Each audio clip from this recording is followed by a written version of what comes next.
Julie Depardieu brise le silence, je suis victime de cyberharcèlement.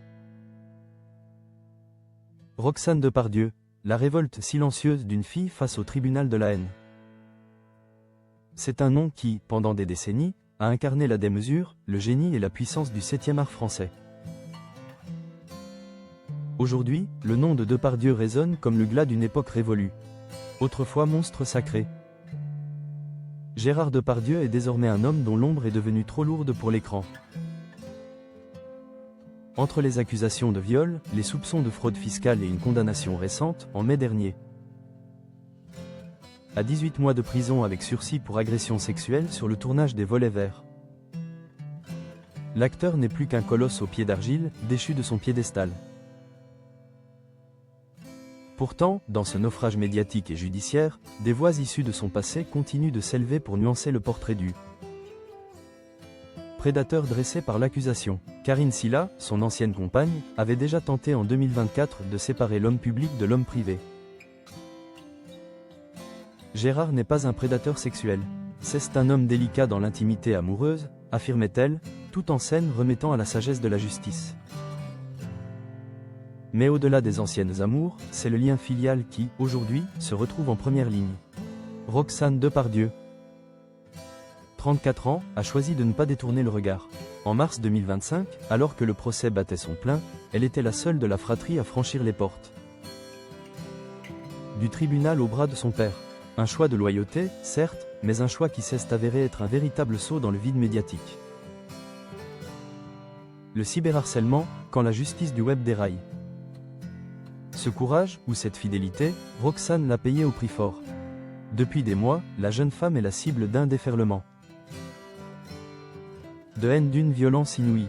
Ce mardi 10 février 2026, sortant de sa réserve habituelle, elle a décidé de briser le silence sur Instagram pour dénoncer l'enfer qu'elle traverse. J'ai été cyberharcelée avec énormément de méchanceté juste à cause de mon père et de ses problèmes.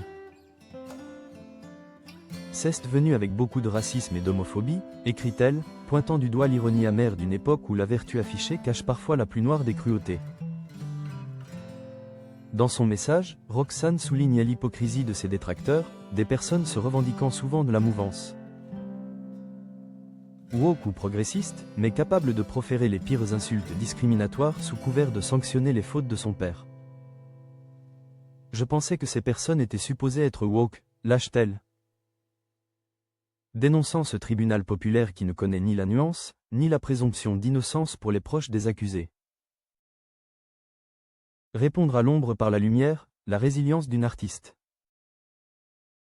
Plutôt que de sombrer dans l'amertume ou de fermer ses comptes, Roxane Depardieu a choisi une voie singulière pour se protéger. L'humour et la compassion. En décidant de partager les commentaires les plus odieux, elle les prive de leur pouvoir de nuisance. J'ai décidé d'envoyer de la lumière et de l'amour à mes trolls. Ils doivent être plutôt perdus. Et s'ennuyer pour se soucier autant de moi, explique-t-elle avec une maturité désarmante. Pour elle, cette épreuve est devenue, malgré elle, un outil de construction.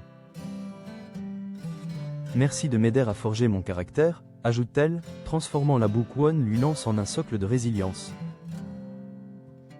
Cette force, elle la puise aussi dans son cercle intime, loin du tumulte des prétoires. Sur ses réseaux, elle s'affiche régulièrement aux côtés de sa cousine Thalia Besson, fille de Luc Besson, formant un rempart familial solide face aux tempêtes qui secouent leurs lignées respectives.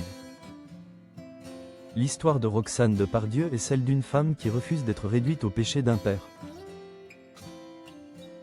En affrontant les haters avec une telle dignité, elle rappelle au monde numérique que la culpabilité n'est pas héréditaire et que la solidarité familiale n'est pas une approbation des actes reprochés, mais un geste d'humanité. Alors que Gérard Depardieu continue sa descente aux enfers judiciaires, sa fille Roxane émerge paradoxalement dans la lumière.